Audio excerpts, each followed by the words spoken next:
Wassalamualaikum warahmatullahi wabarakatuh.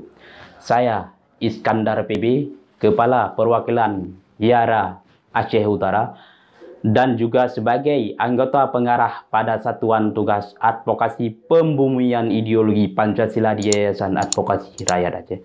Dengan ini mengajak seluruh rakyat Indonesia, khususnya para generasi mudi di Aceh, untuk selalu menjalankan norma dan nilai-nilai yang dikandung dalam Pancasila dalam melakukan aktivitas sehari-hari.